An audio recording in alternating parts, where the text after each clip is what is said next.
All right, everybody, welcome back to class. We are now at module number 6, Person-Centered Theories, Counseling Applications. I hope you learned a lot about person-centered theory in module number 5. This is a very interesting helping approach to me that, again, as I said, has had a profound effect on the way that we do helping these days. Carl Rogers and person-centered theory.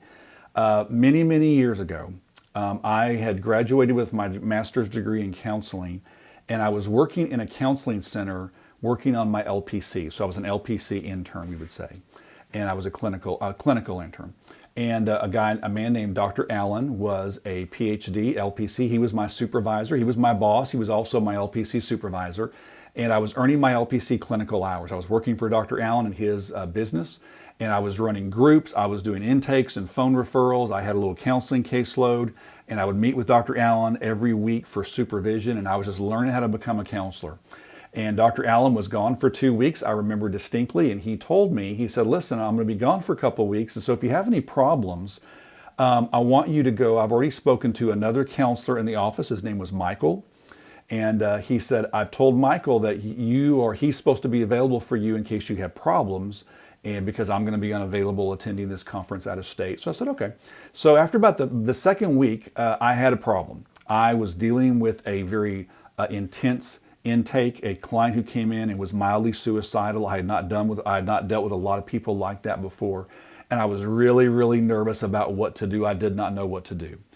And so I remember I went and made an appointment to visit with Michael. Michael is another LPC. He's a colleague of mine. I did not know him very well, but I knew him a little bit. And so Michael had made some time for me one afternoon, and I came in and to visit with him. And I remember saying to him, man, I don't know what to do, and I hope you can tell me what to do. I remember saying that distinctly with this client. And Michael said to me, well, I don't know if I can tell you what to do, but I will certainly help you try to figure out what you think you need to do. Something like that, right? And so Michael was the kind of guy who was just very easygoing. He was very quiet.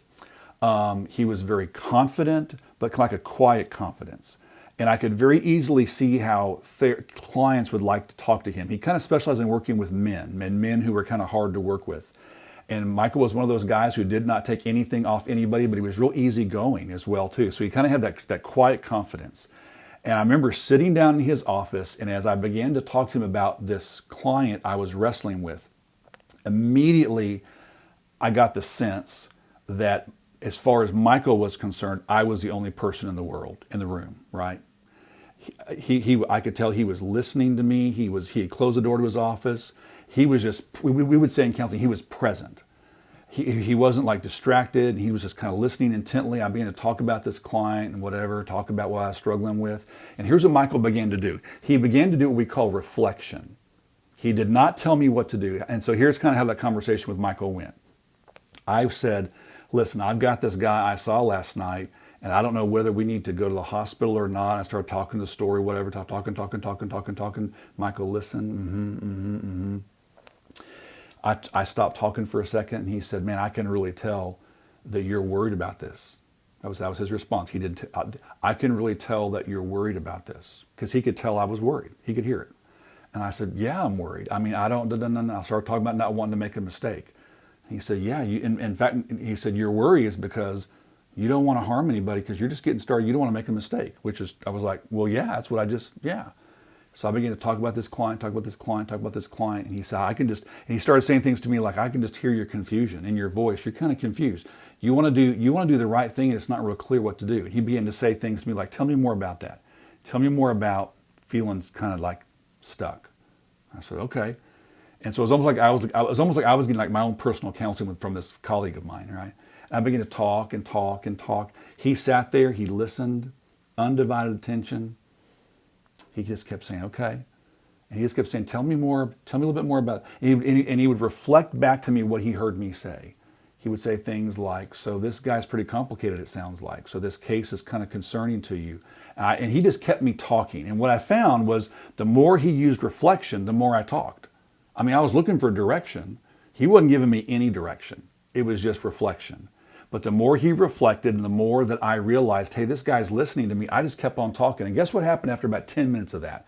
I figured it out for myself. He did not tell me what to do. The process of talking it out, I finally figured out kind of the best option. And as I got up and left, I said, hey man, thanks for helping me figure this out. And he said to me, classic person-centered theory statement. He said, man, you did all the work. He said, I didn't do anything. You figured it out. You knew what to do. You just had to figure it out. But what you did, he said, you're doing good. He said, I didn't do anything. You did all the work. Good job. I was like, man, thanks, right? I think back with that, I think that conversation with Michael lasted about 15 or 20 minutes. I went in totally clueless. In about 20 minutes, I figured it out. How did I figure it out? I did not figure it out because he told me what to do. He didn't even one time say, well, what do you think your options are? You could do this or this. He didn't do any of that. He just sat there and just communicated to me that he was listening to me, and then used the skill of reflection to keep me talking because he wanted me to figure it out for myself, and that's what I did. And he really used, I think about Michael when I think about him using just the core aspects of person-centered theory. Person-centered theory, you may remember from last week, is a theory that has some very, very important beliefs about people. It believes that you and I as people, even though we have problems, that we are intelligent and that we can and will figure things out, especially if we're put in a position where we have to. If someone's always answering all our questions, we'll never figure stuff out. And so this idea that people are competent, even though we have problems and we are imperfect, we are intelligent enough and competent enough to figure our own problems out, and that really what we need to help us is clients is a relationship. We need a quality therapeutic relationship with our helper, and that is the greatest tool that you and I as helpers have is the relationship that we build with our clients. It's not necessarily our training or our education or all the skills that we use. It really is the relationship, the quality therapeutic relationship. It all starts there. Carl Rogers was a big believer that if you and I as helpers can establish a quality therapeutic relationship, we are over halfway there into helping our clients. If we can do that, we're over halfway there. And so it's a very, very important humanistic kind of way of working and looking at people. It all starts with their relationship. The idea that as helpers, we talked about a little bit of this last week, the idea that as helpers that we are no better than the client. That even though we may have different training and different responsibility and different roles, there is a sense of humility and equality, which means that with our clients, we don't look down our noses at our clients. We don't let our clients put us on a pedestal. We don't let our clients give us praise and give us a credit for them growing. We oftentimes say to our clients, like Michael did to me, hey, you did all the work. I didn't do anything. I just sat here and listened and encouraged you. And guess who's doing all the work? You're doing all the work, client, not me, right? And so that's a core idea we call equality. The idea that even though me and the client have different roles and we have different lives and different personalities, we are equal. We are equal people. I as a professional have my own issues, so does the client. And just because I'm a helper doesn't mean that I have everything figured out in my life. It just means that I'm here to help you find out what you need to do, what you feel is best for you to do in your life. So this idea of equality, it all starting with the relationship. The idea that, again, because the client is kind of the expert of themselves, person-centered helping really stays away from a couple of things. Number one, it stays away from direct advice giving. So whenever we use person-centered approaches in our work with our clients, we tend to stay away from direct advice giving. And instead what we do is this. We do our best to communicate. Instead of advice giving, we do our best to communicate those three core components of a quality therapeutic relationship. Genuineness, being real and honest and sincere. Unconditional positive regard or acceptance and openness of the client. And then empathy, trying to kind of connect with the client on their level and hear what they're saying and kind of get on their level as far as understanding not just what they're saying, but also what they're feeling. Empathy, unconditional positive regard, and genuineness. So instead of advice giving, from a person-centered perspective, part of what we do is we try to communicate those three core important aspects, each one of them equally important aspects of a quality therapeutic relationship. And so the idea is that when we do that, just like I did with Mike, that clients then will feel safe and they will then be open to talk about what's going on in their lives. And as they talk, they will then figure things out for themselves. Another thing I mentioned to you in your lecture notes this week is the idea of permissiveness. which is another thing that we do instead of advice giving. Permissiveness is real simple, and it kind of starts with the quality therapeutic relationship. It just means that I do my best as a helper to create an environment that is permissive, which means the client has permission to say what they want to say. They have permission to feel what they feel. They have permission to be honest and real with themselves and with me. They don't have to be afraid. A lot of times clients come in and they're afraid of judgment from the helper, or maybe they've grown up in environments where they feel like they have to hide and live behind a mask. Well, from a person-centered perspective, Rogers was a big believer that one of the things we ought to do instead of giving advice is we ought to demonstrate those 3 core components of our quality therapeutic relationship. And when we do that, what happens is almost naturally, we create an atmosphere of permissiveness so that the client is able to just be themselves and be honest with themselves and with us. To give a couple of examples of that. Occasionally, clients will say to a helper something like this: I know I shouldn't feel this way.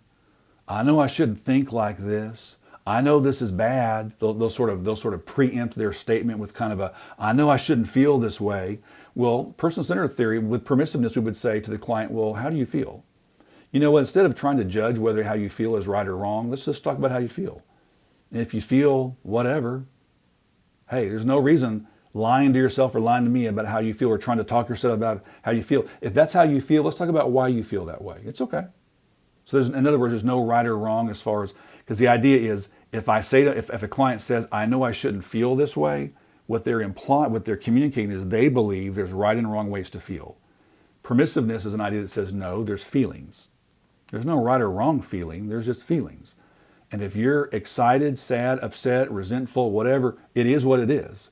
There's no judgment. I'm not going to judge you as a helper if you feel resentful, I don't know, that a coworker got a promotion instead of you. If that's how you feel, let's just talk about why you feel that way.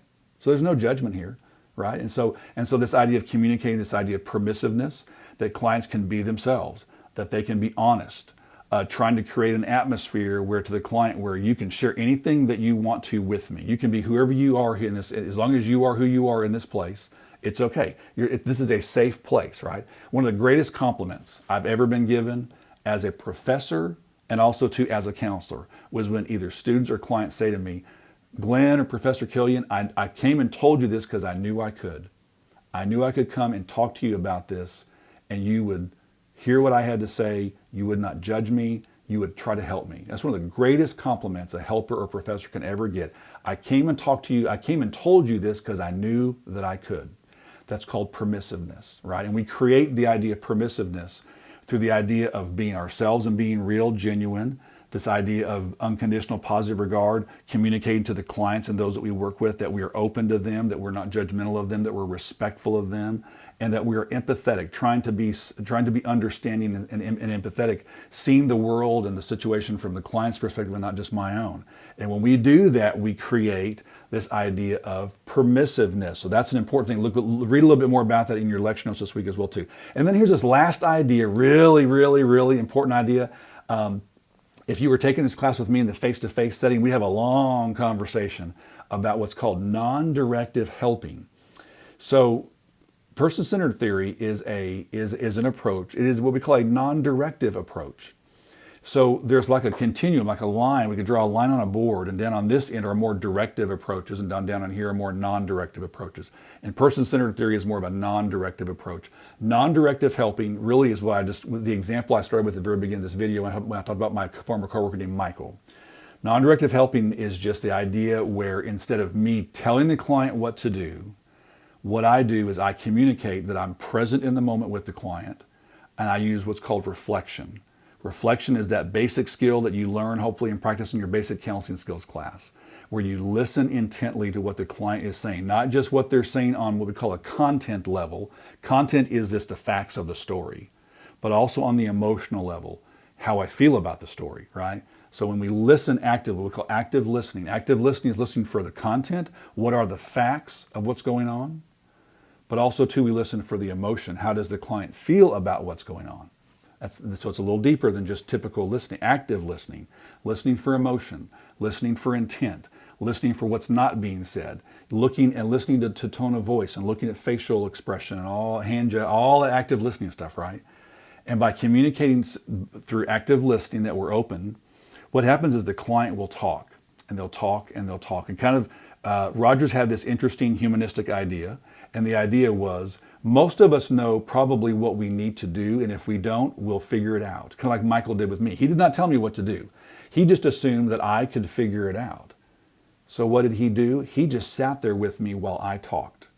And he was there almost like a listening board.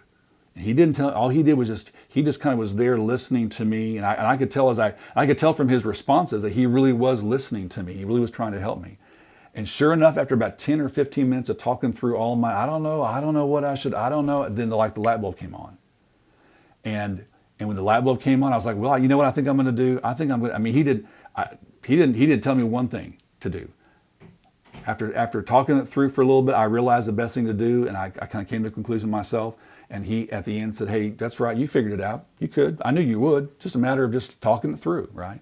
And that's what we call non-directive helping. Non-directive helping, person-centered theory is a non-directive way of helping people, using our listening skills, our active listening skills, to help people to continue talking and talking and talking. And kind of the idea is, the more we talk, the more we explore. Number one, the deeper we will go emotionally.